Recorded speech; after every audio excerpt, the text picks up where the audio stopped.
Halo semuanya, perkenalkan saya Listra dari program studi pendidikan biologi.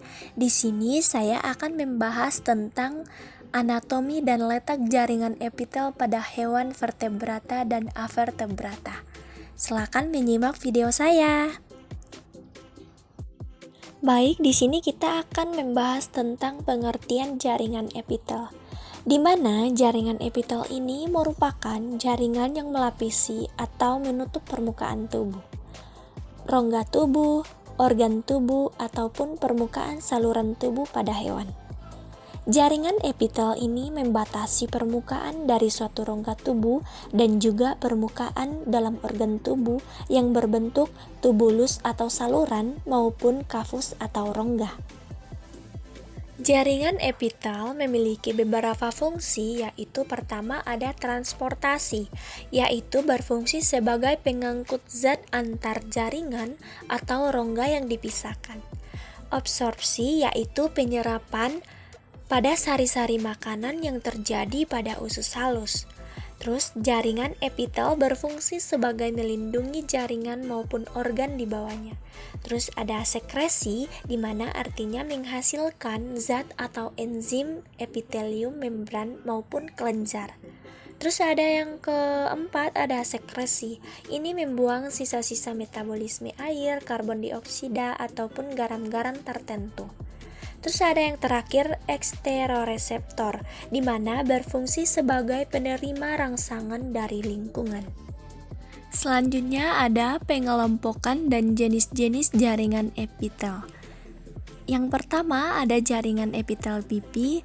Jaringan epitel pipi adalah epitelium yang tersusun dari selapis sel berbentuk pipi. Saluran sel pada epitelium ini terletak di atas membran basal dan mencapai suatu permukaan. Jaringan epitel pipi memiliki ciri berupa sel yang berbentuk pipi dengan nukleus bulat di tengah. Epitelium pipi selapis ini merupakan epitelium pipi yang sederhana, memiliki ciri inti sel berbentuk bulat di tengah. Sitoplasma jaringan sangat jernih dan sel-selnya tersusun sangat rapat.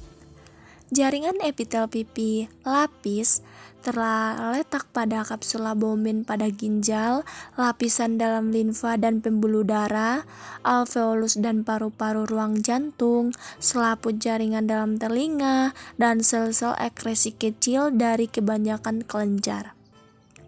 Jaringan epitel pipi selapis berfungsi sebagai lapisan bagian dalam rongga dan saluran, tempat difusi zat, dan tempat infiltrasi zat.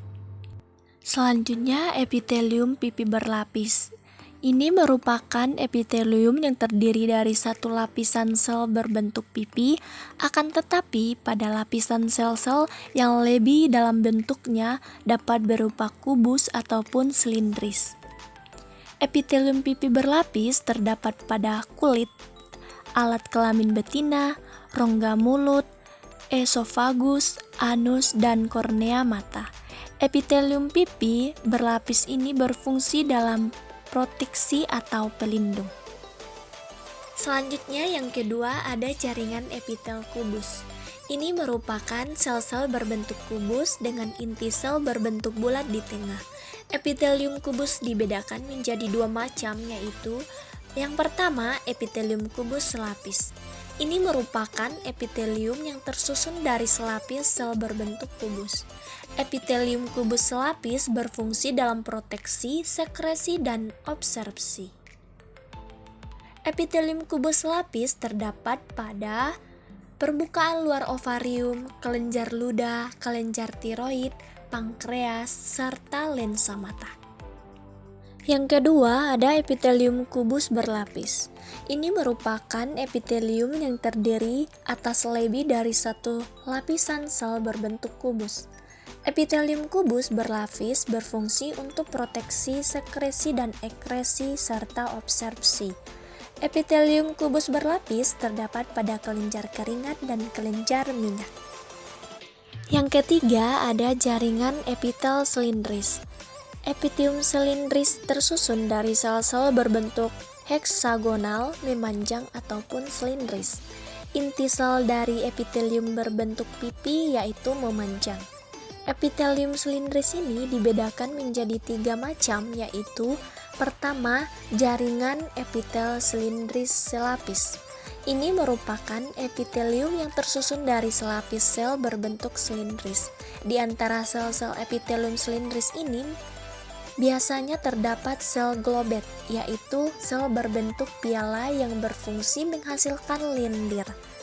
Epitelium silindris selapis terdapat pada uterus, saluran uterus, dan deferensens dan bronkus ataupun intrapulmonar.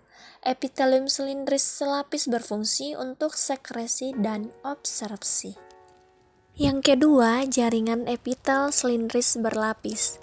Ini merupakan epitelium terdiri atas lebih dari satu lapisan sel berbentuk silindris pada permukaannya. Akan tetapi, sel-sel pada lapisan basal relatif lebih pendek dalam bentuk pilodendral ataupun teratur. Epitelium silindris berlapis terdapat pada utera, laring, faring, dan kelenjar ludah. Fungsi epitelium silindris berlapis banyak seperti untuk proteksi dan sekresi. Yang keempat, ada epitel transisional. Ini merupakan organ-organ yang terdapat mengalami peregangan, misalnya ureter, vesika urinaria, pulvis, renalis, dan uretra. Maka itu, sel-sel epitelium dan organ-organ tersebut dapat berubah-ubah bentuk sesuai tingkat peregangannya. Jaringan yang terdiri lebih dari satu lapisan sel dengan susunan kombinasi bentuk kubus dan pipi. Letaknya ada di sistem perkemihan, khususnya kandungan kemih yang bertujuan untuk memungkinkan peregangan atau pembesaran pada organ saat menumpang urin. Bentuknya dapat berubah-ubah dengan cara mengembang dan mengemis dan bersifat impermeabel. Contohnya yaitu epitel pada kandungan kemih, ureter, uretra, dan tubulus ginjal. Yang terakhir ada epitel kelenjar. Ini merupakan jenis yang khususnya memproduksi dan mengeluarkan atau melepaskan zat. Biasanya ditemukan pada kelenjar dan berfungsi membuat atau menyimpan atau melepaskan zat hormon, protein, dan air. Epitelium kelenjar tersusun dari sel-sel epitelium khusus untuk sekresi zat yang diperlukan dalam proses fisiologi tubuh. Adapun dua macam epitelium kelenjar yaitu epitel kelenjar eksorin. Ini merupakan penyaluran atau sekretnya ke suatu permukaan tubuh, sekresi atau eksternal. Hasil sekresi kemudian disalurkan ke permukaan tubuh melalui suatu saluran yang bentuknya bermacam-macam seperti lurus, bergelung, ataupun bercabang.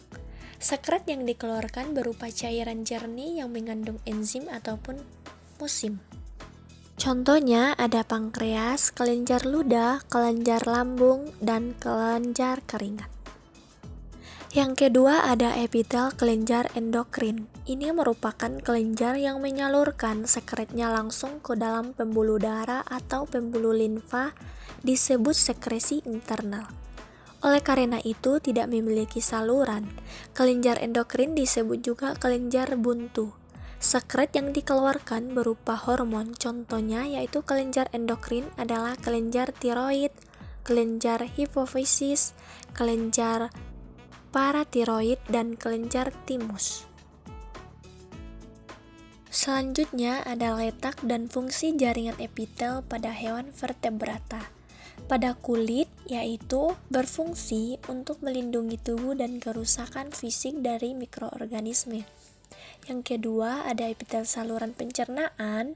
Ini memiliki fungsi penyerapan nutrisi dari makanan yang dikonsumsi. Yang ketiga, epitel paru-paru merupakan hewan vertebrata terdiri dari sel-sel pulmonar yang melapisi oleh lapisan lendir. Epitel ginjal berfungsi untuk menyaring darah dan menghasilkan urin. Selanjutnya, ada letak dan fungsi jaringan epitel hewan avertebrata. Yang pertama, epitel kulit. Ini dapat bervariasi dari pipi hingga kelumar. Berupa hewan avertebrata memiliki eksoskeleton atau tulang luar. Yang kedua, epitel saluran pencernaan, yaitu juga berfungsi menyerap nutrisi dari makanan ataupun dari seperti cacing tanah memiliki epitel ataupun vertebrata yang memiliki jaringan epitel saluran pencernaan. Yang kedua, epitel insang, yaitu pada hewan vertebrata seperti udang dan jenis-jenis ikan yang bernapas menggunakan insang. Yang keempat, ada epitel tentakel, yaitu pada hewan avertebrata memiliki tentakel seperti ubur-ubur dan gurita. Epitel tentakel berfungsi untuk menangkap mangsa, juga berperan dalam sensasi. Sekian hasil video saya, semoga bermanfaat untuk kita semua. Terima kasih.